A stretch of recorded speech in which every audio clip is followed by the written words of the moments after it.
केवल एक time frame chart को यूज करते हुए अपना बाइंग एंड सेलिंग डिसीजंस लेते हैं और वो हमारा प्रोप्राइटरी इंडिकेटर रहेगा जो कि है RMI। सबसे पहले तो RMI को यूज कैसे करते हैं, ग्रीन और रेड कलर की लाइंस आ जाएगी। यहाँ पे RMI ने सेल सिग्नल दिया। अगर आप शॉर्ट टर्म ट्रेडर हो तो हम लोग एक lower time frame chart choose करेंगे जो कि, और आवरली चार्ट पे आप एक बाई और एक सेल सिग्नल आप मार्क कर दीजिए। अभी मान लो आप इनके बीच यहाँ कहीं पे आप ट्रेडिंग कर रहे हो तो इसको हम लोग कन्वर्ट कर देंगे 15 मिनट के टाइम फ्रेम चार्ट पे। तो ये सेल सिग्नल को हमको ट्रेड करना है कि नहीं करना है? बिल्कुल नहीं करना है। सो माय फ्रेंड्स, अगर ये वापस नीचे आकर के अगर RMI न्यू बाई सिग्नल अगर देता है तो वहां पे हम डेली टाइम फ्रेम चार्ट पे इसको खरीद के चल सकते हैं। नमस्कार। बहुत सारे ट्रेडर्स जो होते हैं वो केवल एक टाइम फ्रेम चार्ट को यूज करते हुए अपना बाइंग एंड सेलिंग डिसीजंस लेते हैं, जो मेरे हिसाब से सही नहीं है। अगर आपको एकदम से सही डिसीजन लेना है तो जनरली हम दो टाइम फ्रेम चार्ट्स यूज करने चाहिए, जैसे कि लोअर टाइम फ्रेम चार्ट और हायर टाइम फ्रेम चार्ट, और उसके ऊपर ही बेस्ड एक शॉर्ट टर्म स्ट्रैटेजी आज मैं लेकर के आया हूं आपके पास, जो यूज करेंगे। और यहाँ पे हम लोग एक इंडिकेटर भी यूज करेंगे और वो हमारा प्रोप्राइटरी इंडिकेटर रहेगा जो कि है RMI, रोहित मोमेंटम इंडिकेटर।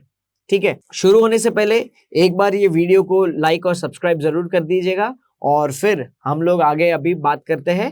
सबसे पहले RMI क्या है? बहुत सारे यूजर्स तो ऑलरेडी जानते हैं कि RMI क्या है और वो लोग यूज कर भी रहे हैं, आई एम श्योर। लेकिन जो लोग नहीं जानते, RMI हमारा एक प्रोप्राइटरी इंडिकेटर है जो कि एक मोमेंटम इंडिकेटर है, सिमिलर टू MACD। ठीक है, MACD के जैसा ही है लेकिन थोड़ा सा फास्टर है और एक्यूरेट है। ठीक है, और ये RMI जो है ना, ये केवल और केवल स्ट्राइक के प्लेटफॉर्म पे यूज किया जाता है। ऑलराइट, सो ये RMI की स्ट्रैटेजी जो है, ऑलराइट, ये सबसे पहले तो RMI को यूज कैसे करते हैं, तो यहाँ पे हम लोगों ने इंडिकेटर सेक्शन में जाकर के रोहित मोमेंटम को सिलेक्ट कर दिया और जैसे ही सिलेक्ट किया यहाँ पे ग्रीन और रेड कलर की लाइंस आ जाएगी और यहाँ पे जो सेंटर में ये जो ब्लू लाइन दिखाई दे रही है, हॉरिजॉन्टल लाइन, इसको बोलेंगे जीरो लाइन। तो बेसिकली जब ग्रीन लाइन जो है वो रेड लाइन के ऊपर आ जाती है, ग्रीन लाइन जो है वो RMI की लाइन है और रेड लाइन जो है वो उसकी 9 पीरियड एवरेज है। अगर इसको हम लोग बोलते हैं बुलिश क्रॉसओवर, तो यहाँ पे एक बाई सिग्नल जनरेट होता है और जैसे ही यहाँ पे ऐसा कुछ होता है तो प्राइजेस के चांसेस हो सकते हैं कि ऊपर जाए।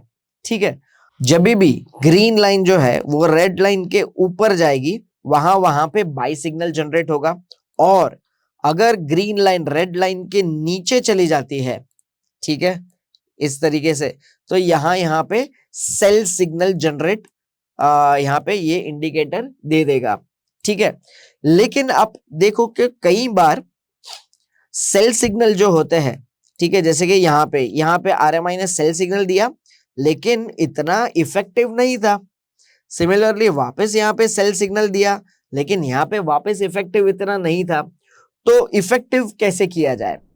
तो उसके लिए हम लोग यूज करेंगे मल्टी टाइम एनालिसिस।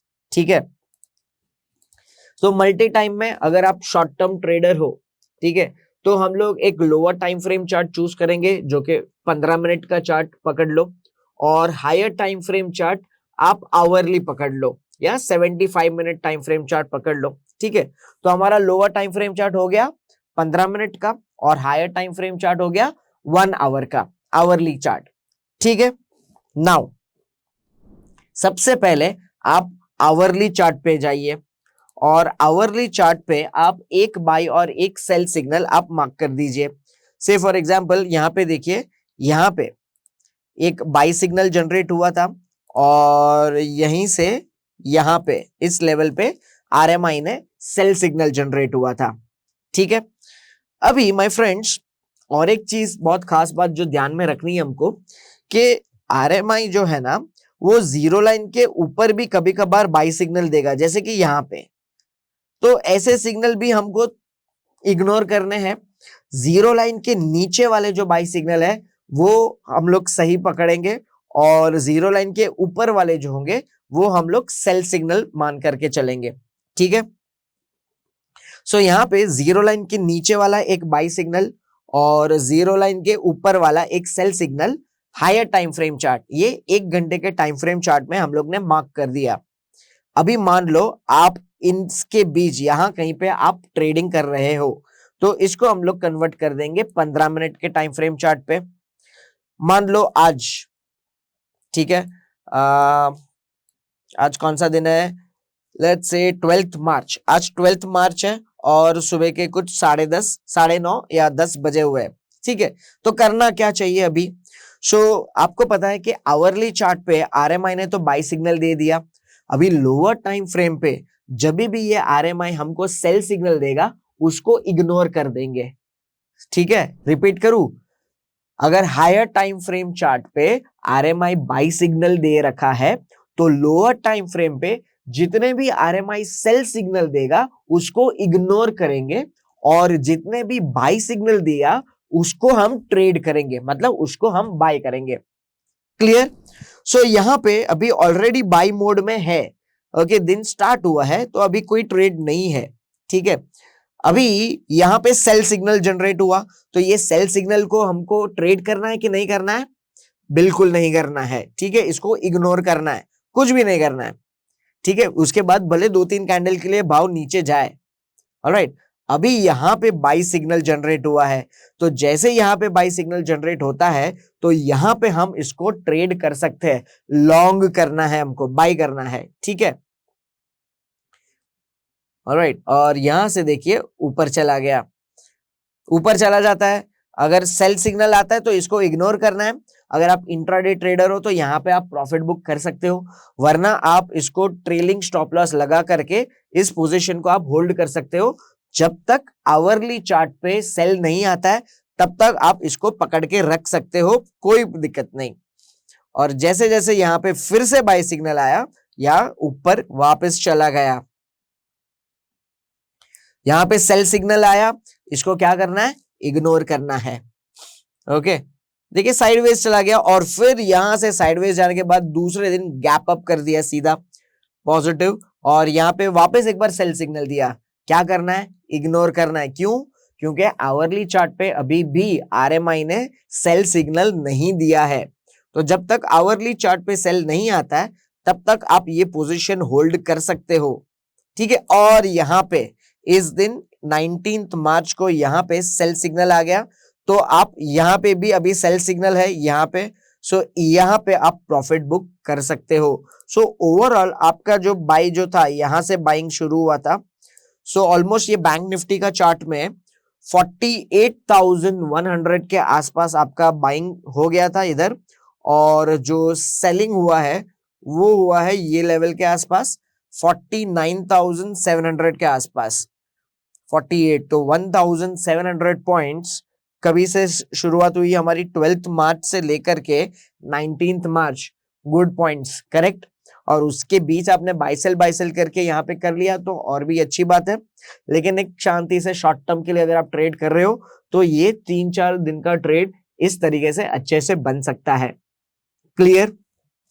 चलिए ये सेम चीज हम लोग थोड़ा सा लॉन्गर टाइम फ्रेम में देखते हैं। तो इस बार हम लोग करेंगे डेली चार्ट हमारा हायर टाइम फ्रेम होगा और आवरली चार्ट हमारा लोअर टाइम फ्रेम होगा। तो डेली चार्ट पर अभी फिलहाल बैंक निफ्टी में क्या किया है, डेली चार्ट ने यहाँ पे बाई सिग्नल दे रखा है। आवरली चार्ट पे, ओके, पहले मैं इसको मार्क कर देता हूं, ओके। यहाँ पे इस दिन 17 मार्च को यहाँ पे बैंक निफ्टी ने बाई क्रॉस ओवर दे दिया है। तो आवरली चार्ट पे अभी जितने भी सेल आएंगे इसको हम इग्नोर करेंगे। देखो तो यहाँ पे एक सेल आ भी गया है ऑलरेडी, लेकिन फिर मार्केट ने ही इग्नोर किया इसको। अगर मार्केट ही अगर इसको इग्नोर करेगा तो हमको भी तो इग्नोर करना चाहिए, यस और नो। जब भी यहाँ पे बाई सिग्नल आता है हायर टाइम फ्रेम, मतलब डेली टाइम फ्रेम पे हमारा बाई सिग्नल जनरेट हुआ है, तो यहाँ पे लोअर टाइम फ्रेम चार्ट पे हम लोग बाई सिग्नल को हम लोग बाई करेंगे और सेल सिग्नल को इग्नोर करेंगे।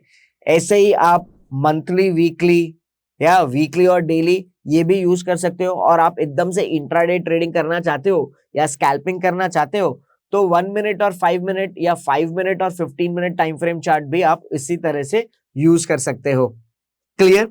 वैसे ही बैंक निफ्टी पकड़ लो या निफ्टी का चार्ट पकड़ लो या कोई भी स्टॉक चार्ट पकड़ लो, ये मल्टी टाइम एनालिसिस जो है ना, ये मोस्टली सब जगह पे ऐसे ही काम करेगी। ठीक है, सो अगर कोई स्टॉक आपका पसंदीदा हो, अगर आप उसमें यूज कर रहे हो, तो कैसा आपका आउटकम आया है, आपको वहां का एक्सपीरियंस कैसा है, तो वो मुझे कमेंट सेक्शन में लिख करके जरूर बताइएगा प्लीज। ठीक है, अभी के लिए यहाँ पे निफ्टी का चार्ट ओपन अप किया है और निफ्टी के चार्ट पे हम लोग रोहित मोमेंटम इंडिकेटर डाल देंगे और हम लोग यहाँ पे डेली लोअर टाइम फ्रेम रखते हैं, वीकली जो है वो हायर टाइम फ्रेम रखते हैं। तो ये हायर टाइम फ्रेम चार्ट में वीकली में जो सितंबर अक्टूबर यहां से जो आरएमआई ने सेल सिग्नल दिया है, वो अभी जाकर के कहीं पे बाई सिग्नल दे रहा है। तो ये लाइन के नीचे वाला डेली टाइम फ्रेम चार्ट पे जितने भी सेल सिग्नल आए हैं उसको हमको सेल करना है और जो बाई सिग्नल आया है उसको हमको इग्नोर करना है। तो डेली टाइम फ्रेम पे चले जाते हैं, ये रहा हमारा वर्टिकल लाइन, यहां से वीकली चार्ट हमारा सेल मोड में चला गया। ठीक है, तो फिर क्या हुआ, यहाँ पे बाई मोड आया, यहाँ पे बाई सिग्नल आया, उतना काम करा नहीं करा, लेकिन फिर जब यहाँ पे सेल सिग्नल आया आरएमआई ने, तो यहां से एक नीचे का आपको शॉर्ट टर्म का मूवमेंट आपको मिल गया। ठीक है, फिर यहाँ पे एक बाई सिग्नल आया, वो थोड़ा सा काम किया, उतना ज्यादा नहीं, लेकिन ये जो स्ट्रॉन्ग सेल सिग्नल आया ये अच्छा सा काम करके गया। राइट, ये बाई सिग्नल आया, इग्नोर करना है, देखो थोड़ा सा शॉर्ट टाइम के लिए रहा और फिर नीचे चला गया। वापस ये सारे बाई सिग्नल आए, ये थोड़ा बहुत काम किया, नो प्रॉब्लम, लेकिन ये सेल सिग्नल तगड़ा काम किया और अभी जाकर के यहाँ पे बाई सिग्नल आकर के साइडवेज ही रहा है। ठीक है, लेकिन अभी क्या हो रहा है my friends, weekly time frame पे ये बाई मोड पे अभी आया हुआ है। सो माय फ्रेंड्स, अगर ये वापस नीचे आकर के अगर आरएमआई न्यू बाई सिग्नल अगर देता है तो वहां पे हम डेली टाइम फ्रेम चार्ट पे इसको खरीद के चल सकते हैं। ठीक है, सो आई होप आपको ये स्ट्रैटेजी बहुत ही पसंद आई हो, तो कमेंट सेक्शन में जरूर लिख करके मुझे बताइएगा। और एक जाने से पहले एक खास टिप मैं आपको देना चाहता हूँ कि आप सभी का जो हमारा ह्यूमन माइंड है ना, वो दो हिस्सों में बांटा गया है, एक लॉजिकल माइंड है और एक इमोशनल माइंड है। मुझे पता नहीं कौन सी साइड कौन सा है, मैं साइंस का स्टूडेंट तो नहीं हूँ, लेकिन इतना पता है कि दो हिस्सों में बांटा गया है। अभी ये जो इमोशनल माइंड है ना, ओके, वो एक बंदरिया दिमाग है, मंकी माइंड बोलता हूं मैं, वो उछलता रहता है उछलता रहता है। कैसे उछलेगा, ट्रेडिंग की दुनिया में कैसे उछलेगा, आपको कहीं से एकदम से टिप आ जाती है कि बॉस ये श्योर शॉट ऊपर जाने वाला है, तो आपका मंकी माइंड है ना, वो इमोशनल माइंड के साथ डिबेट करेगा। वो बोलेगा कि भाई रूल तो सेटिस्फाइड नहीं हो रहा है, फिर भी ले ले ट्रेड, क्यों, क्योंकि टिप आई है। यहां पे आपको काबू रखना है। ठीक है, मंकी माइंड को जो है ना, बंदरिया दिमाग को शांत रखना है और हमेशा बाइंग और सेलिंग जब डिसीजंस लेने हैं तो वो हमेशा लॉजिकल माइंड से ही लेना है। लॉजिकल माइंड मतलब रूल्स, डिसिप्लिन, स्ट्रैटेजी। तो स्ट्रैटेजी के कुछ रूल्स है और यहाँ पे हमारे जो रूल्स हम लोग ने बताए, ये अगर आप एकदम से डिसिप्लिन्ड वे से आप फॉलो करोगे तो आपकी ट्रेडिंग जो है ना, वो काफी बेटर हो जाएगी, ये आप ही खुद महसूस कीजिएगा। ठीक है, सो तब तक के लिए ये वीडियो को शेयर जरूर कीजिएगा और रूल्स आर रूल्स, जो फॉलो ना करे ते फूल्स। Bye bye.